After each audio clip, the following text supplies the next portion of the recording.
Mga kasangga, kagising lang natin ngayong araw kasangga dahil pasok tayo ngayong gabi. Ang lakas kasanggaan ng ng ulanin. Grabe ang dilim ng kalangitan kasangga. Parang may bagyo eh. Yung kasangga oh, grabe ang langit kasangga oh. Makikita nyo kasangga yung ating paligid oh. Grabe ang langit oh. Ang dilim ng paligid kasangga, alas 4 pa lang ng hapon, pero parang alas 6 na. Yun o. Grabe yung ulan niya kasangga. Pag binagsak yung kasangga, talagang ano yan, mukhang magdamag na namang mag-uulan. Yun mga kasangga, pinakita ko lang sa inyo yung sitwasyon natin ng ating panahon ngayon. Malakas na ulanin yan pag naibagsak yan. Kain muna tayo mga kasangga sa loob. Muna tayo kasangga ng nag-init ako ng sabaw ng tinula kahapon.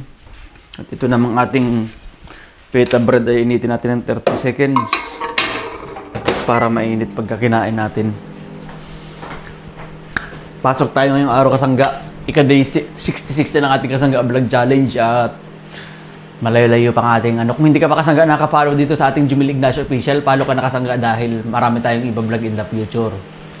At kasangga, dahil naniniwala ako kasangga na ang pagninegosyo dito sa ibang bansa ang solusyon para makaalis tayo dun sa ating kalaban ng kahirapan dito sa ating mga ginagawa kasangga dito sa, especially dito sa Australia kasangga, dito sa Sydney.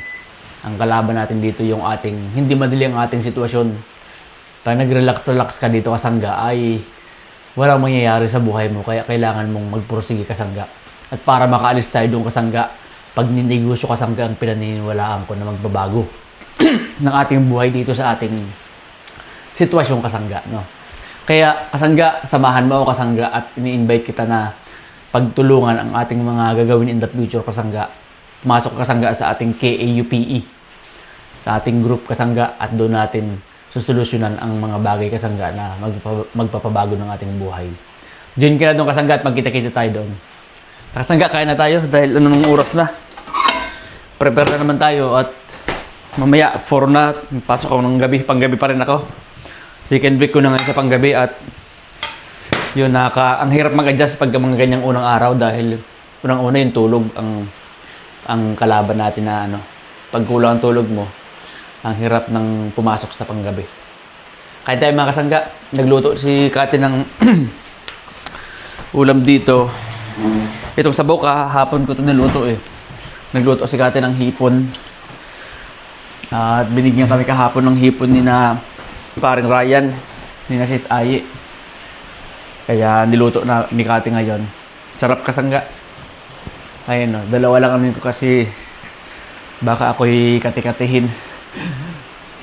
Pag hipon din kasi, ang sarap ng hipon, kaya lang pag nasobrahan, may kati-kati kasi ako kasangga sa aking katawan eh. Pagka medyo napapasobra sa seafood. Tsaka kasangga, kaya tayo. Hello mga kasangga, ready na naman tayo kasanggang pumasok sa trabaho. At panggabi tayo ngayon na kasangga. Ano oras na? Alas 5 na din. Pag ganito kasi kasanggang panggabi tayo, ang hirap kilos sa unang araw dahil kumbaga galing ka sa pahinga eh. Kaya yung tag doon, unang araw ang pinakamahirap sa lahat lagi ng pag may pasok ka.